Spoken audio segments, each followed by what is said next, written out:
उसी वीडियो को आगे बढ़ाते हुए देखेंगे। कंजम्पशन फंक्शन के बारे में अलजेब्रिक प्रेजेंटेशन दिया गया है। c is equal to F Y, means c is a function of y, अर्थात कंजम्पशन डिपेंड करता है y पर। जितना y बढ़ेगा कंजम्पशन भी बढ़ेगा।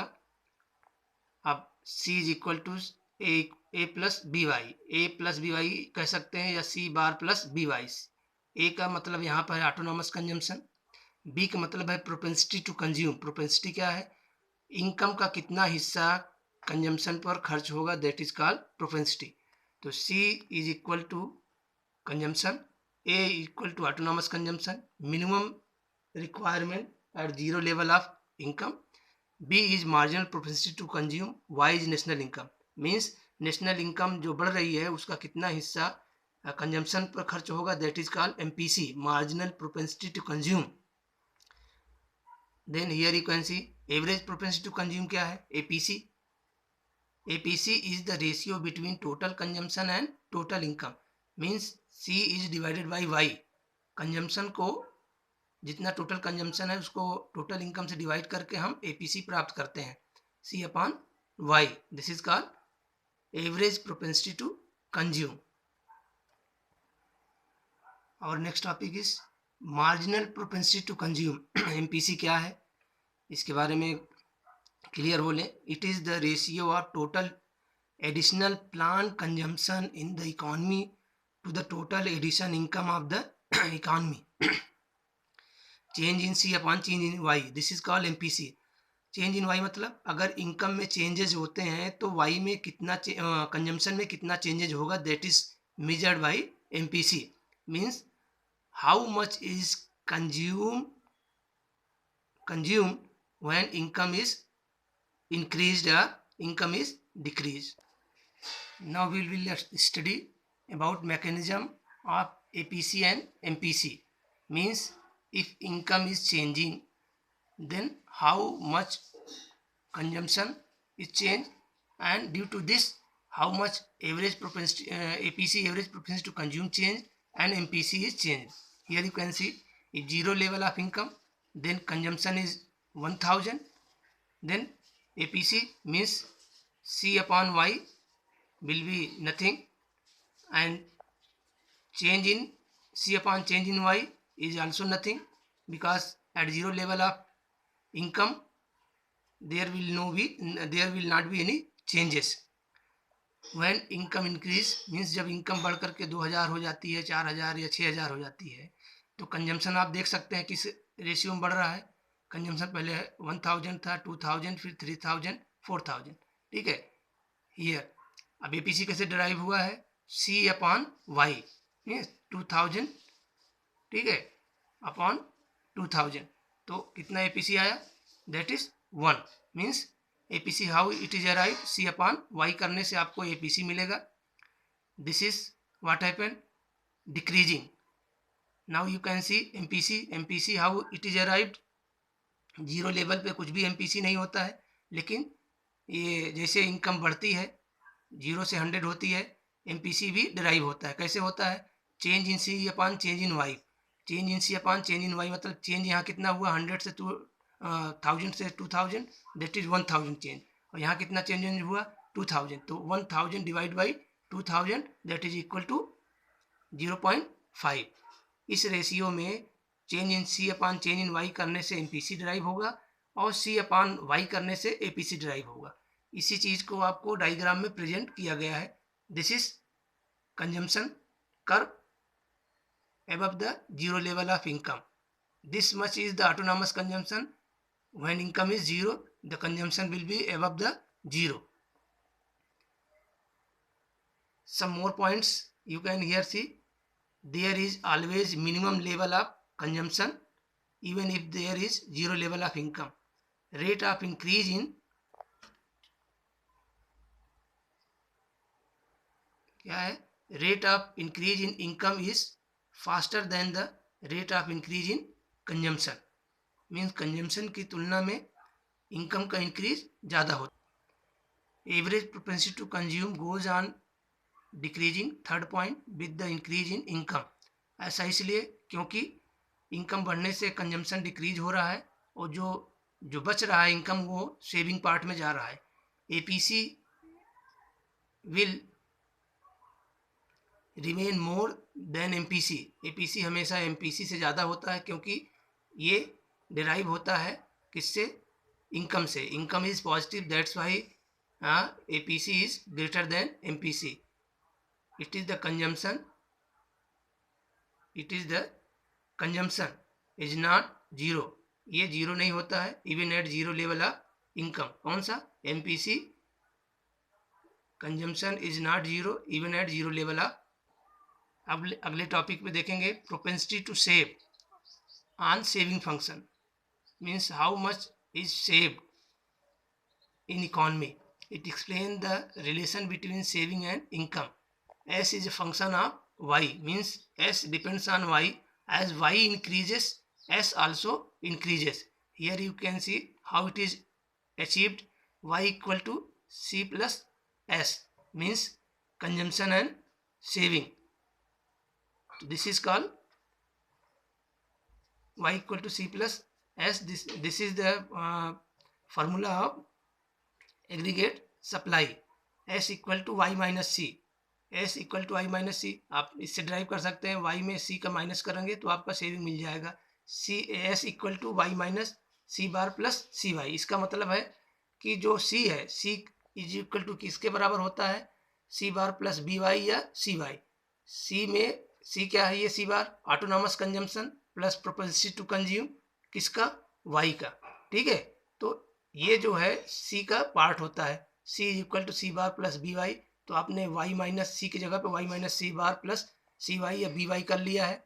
अब आप फार्मूले पे आगे कैलकुलेट करेंगे, देखेंगे माइनस सी बार इधर आया, ठीक है, प्लस, ठीक है, वन माइनस सी, एक कॉमन लेने पर आपका वन माइनस सी, और y में एक कॉमन लिया तो one minus C into Y, then minus A plus bracket में one minus B equal to Y, then saving function will become minus A plus bracket में one minus B Y. APS, average propensity to save. APS is the ratio between saving and total income. How it is arrived? APS equal to saving upon Y. ठीक है, जैसे आपने APC पढ़ा था, सी upon Y किया था, वैसे यहाँ पर APS equal to S upon Y.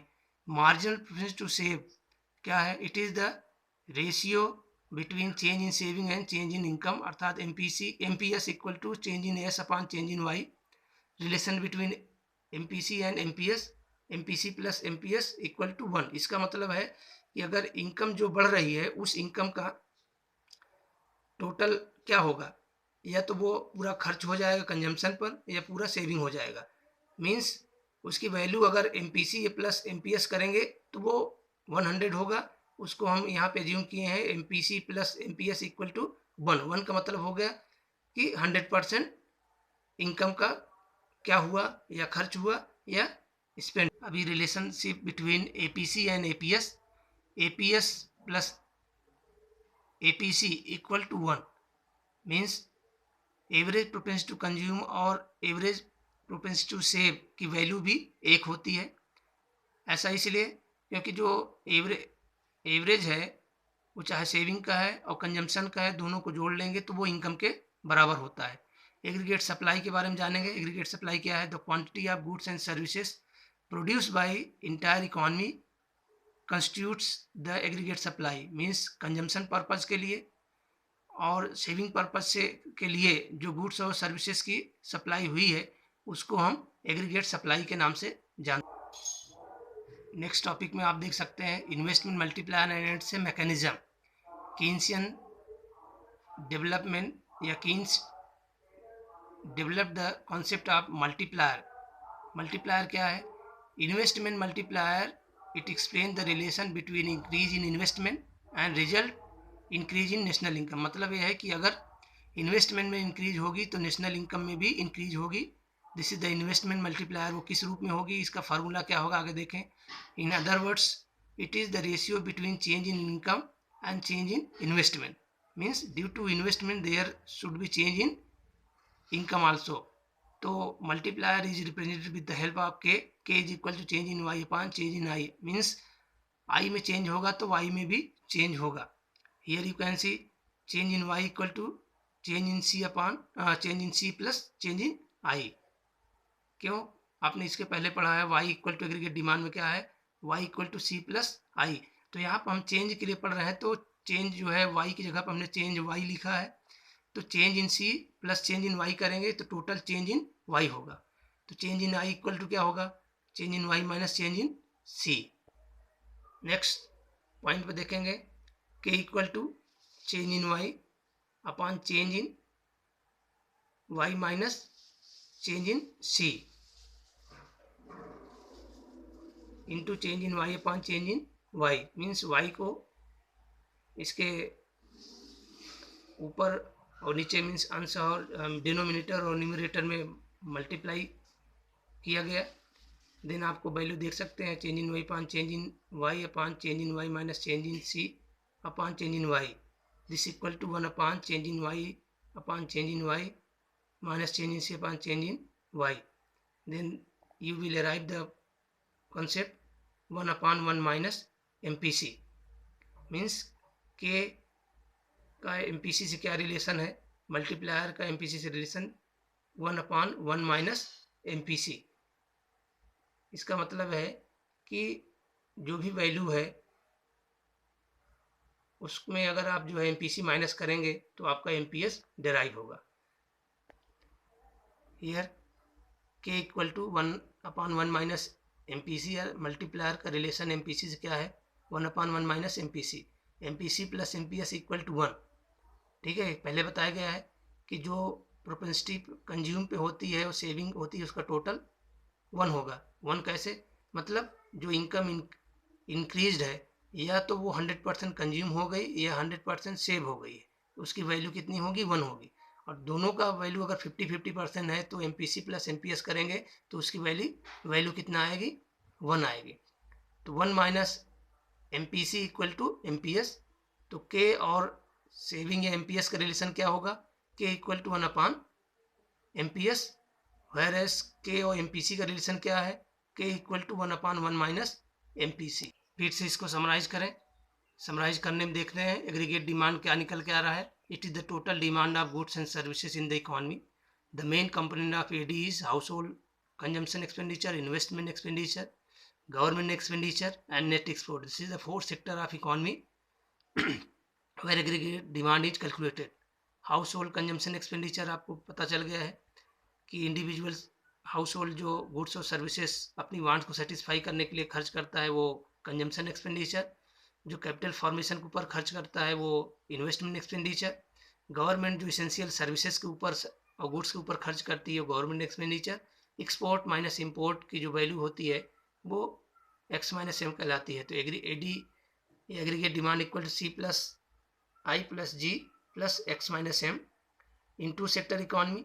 It is assume that when household sector और प्रोडक्शन सेक्टर है तब AD is equal to C plus I होगा.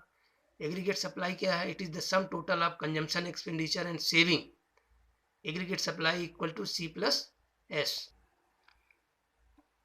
Consumption function with help of schedule and diagram. C is function of Y. यहाँ पे सी जो है means consumption increase कर रहा है, कैसे, वाई इंक्रीज होने पर.